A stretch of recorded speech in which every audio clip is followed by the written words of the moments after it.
Listening Library present Magic Treehouse Vibe. Night of the Ninjas by Mary Pope Osborne, read by you by the author.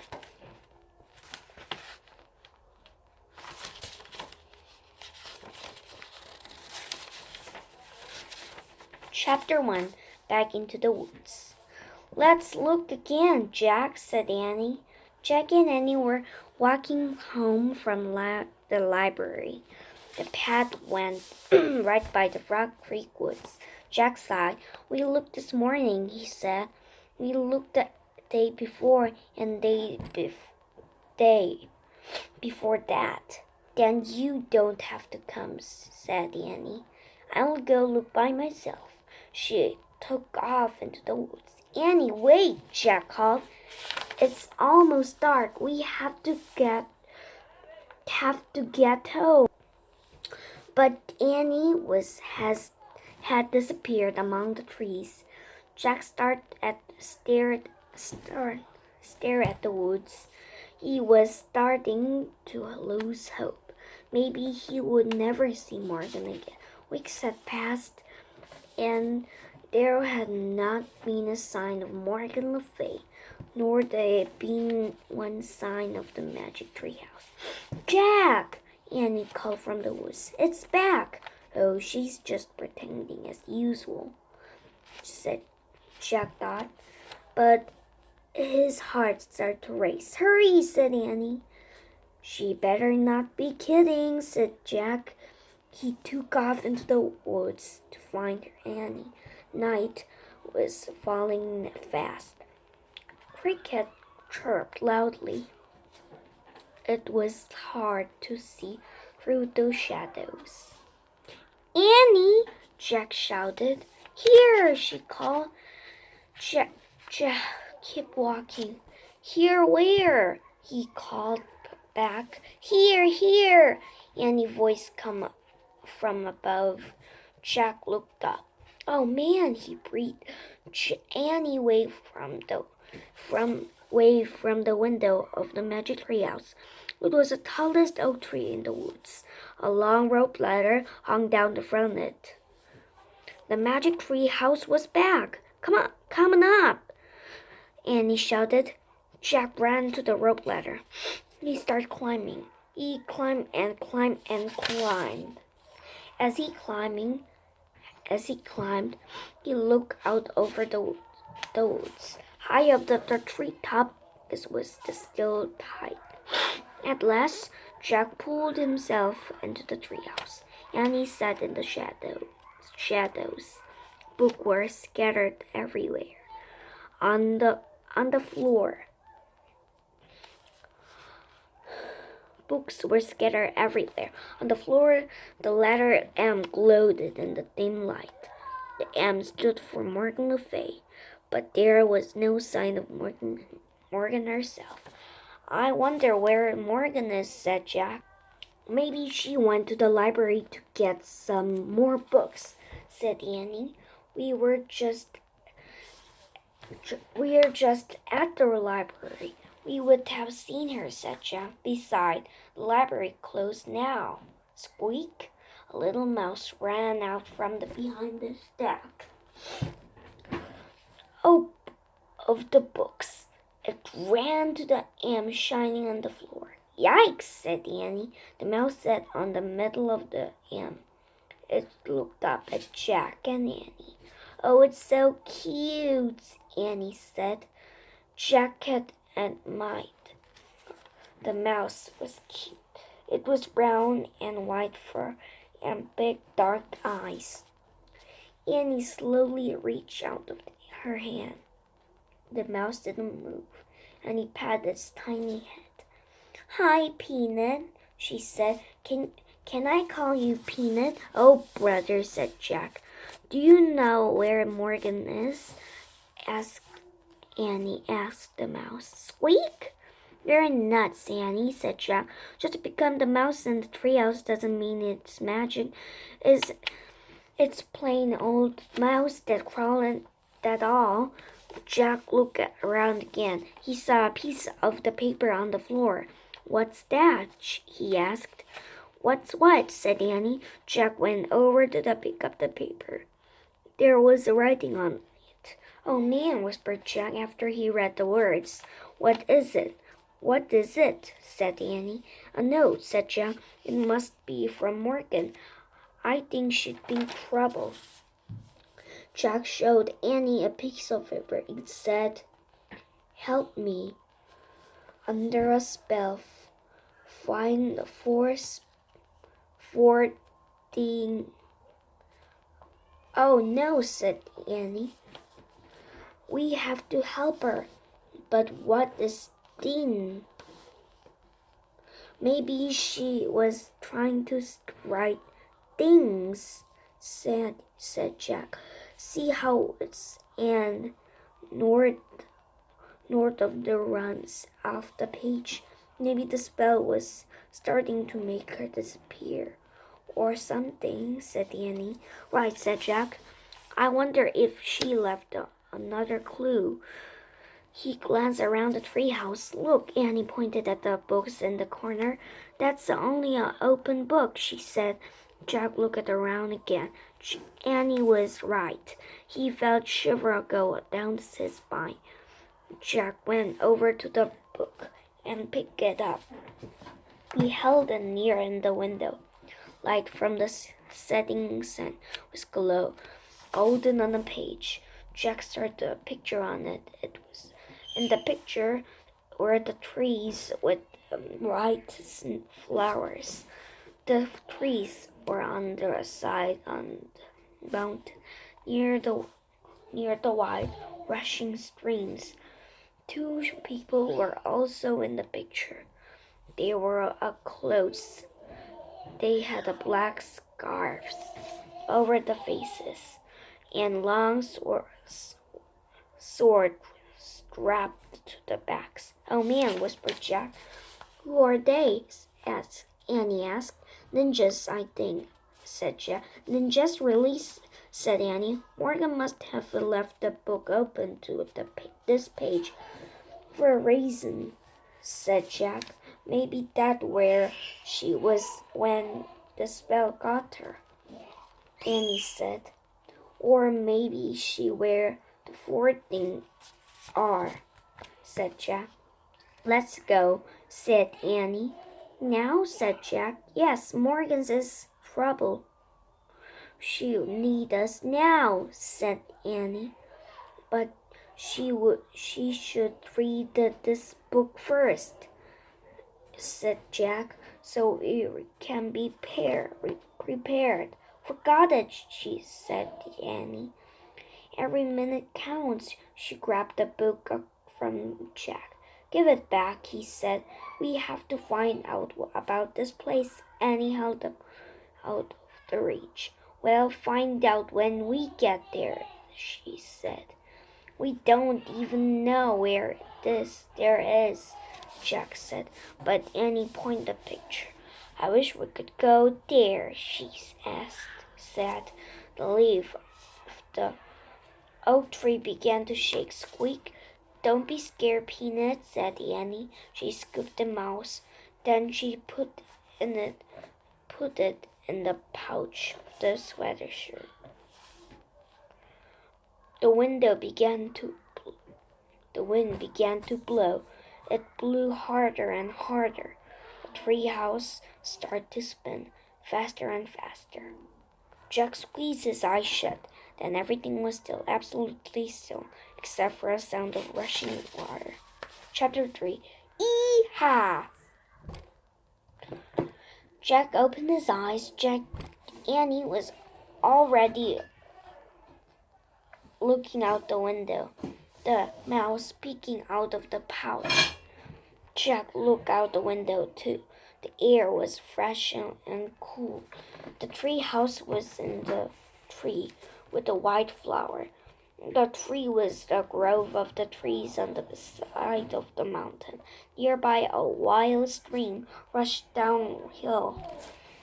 Two ninjas were standing on rocks near the water. They were staring at the valley below. On the ninja was tall, the another was short. They wore black pants and shirts. They had black scarves around their heads and swords strapped to the backs. It's exactly like the picture of the books. Jack crouched below the window. Be careful, he whispered. Don't let them see you. Why not? She whispered back. They might wear some kind of enemy, said Jack quietly. Annie crouched beside him. Jack pushed his glass into place. Now he's going to get Ninja Book. He picked up the book. He turned it to the page. He read. Very little is known about the shadowy warrior called ninjas. Historians believe the ninjas live in Japan between 14, 14 and 17 centuries. Both men was women or ninjas. Men and women were ninjas. Sometimes they forgot to protect their families. Sometimes the warriors hired them to spy, fought to protect their families. Sometimes the they hired them to be spies. Whoa, whispered Jack. We're in Japan, hundreds of years ago. Jack opened his backpack and out his notebook and pencil. He liked to take a notes. He wrote, Ninja were the warriors in the old Japan. Jack, whispered Annie. They are looking up. I think they know we are. We are here. Jack peeked over the windsill. His eyes met the dark eyes of the tall ninja. Said, Ee-ha! The ninja cried. He dashed toward the tree. Another ninja followed. Oh no, said Annie. We have to go. Where's the Pennsylvania book? He and Annie looked around wildly. But where was the book of Pennsylvania? It had the picture of the Frog Creek woods in it. Jack and Annie couldn't get home without it. It's not anywhere, cried Annie. We have to go to something fast, said Jack. Pulled up the ladder. He and Annie grabbed the top of the rope ladder and pulled the ladder into the tree house. But the tall ninja leaped at the tree trunk. Then they started climbing to the tree. Short ninja followed. They climbed just like cats. Jack and Annie huddled in the corner. The ninja climbed to the treehouse. Near one made of the sound. Chapter 4. Captured.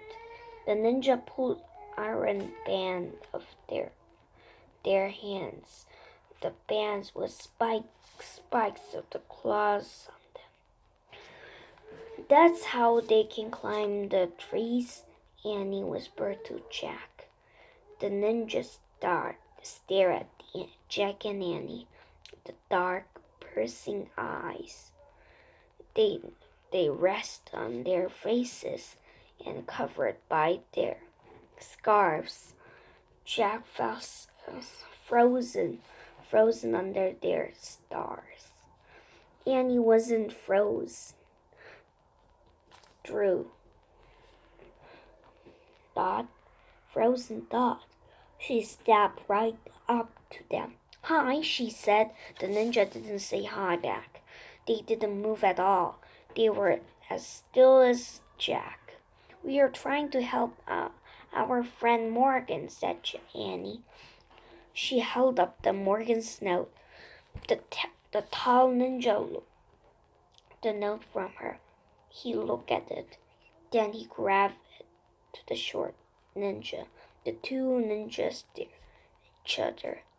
Then they looked back at Jack and Annie. Finally, the short man nodded at once. He put the note into the pocket of the shirt. You can help us? And he asked. The ninja spoke. Jack wished he could see the faces. He couldn't tell what they were thinking. The short ninja tossed the rope ladder back out of the treehouse. The tall one pointed down the ladder. He pointed to Jack and Annie. Uh-oh, thought Jack. Were they being captured? Us? Go with you, said Annie.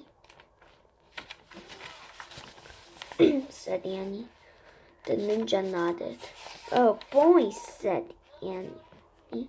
A boy. Is she nuts? Wondered Jack. The short ninja started the ladder. He went hands and over hands. He felt didn't touch a rung of the ladder. The tall one did the same. Jack gasped. The ninja moved very fast. Come on, Jack, said Annie's voice. And from the below, Jack put his notebook and ninja book into his pack. He pushed his glass into place. And he started down the ladder. Jack joined Annie and ninjas on the ground. The sun had fallen behind the hills. The sky was streaked with red and gold. The mouse peeked out of the Annie's sweater pouch. Don't be scared, Peanuts, said Annie whispered.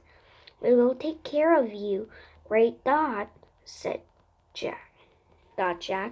But who is going to care of us? The short ninja held Jack's arm in the one hand and Annie's arm in the other. He led them through the twilight. Tall ninja walked behind them. Where are we going? And Jack asked. The ninja stopped near the rushing water, the wide stream. The water rolled as they raced downhill. The short ninja looked at Jack and he let of their arms. Then he pushed them toward the stream. You want to cross it? Shouted Annie. The ninja nodded. He and short ninja stepped into the wild stream. They started wading across. Let's run back to the treehouse, said Jack. No, we have to follow them, said Annie, for Morgan's sake. Jack took a deep breath. She was right. Annie grabbed Jack's hand. Together they stepped into the water. Yikes! They both screamed and jumped out. It was coldest water Jack had ever felt. It was colder than ice. It was so cold it felt like fire. Can't go back in, said Annie, shivering.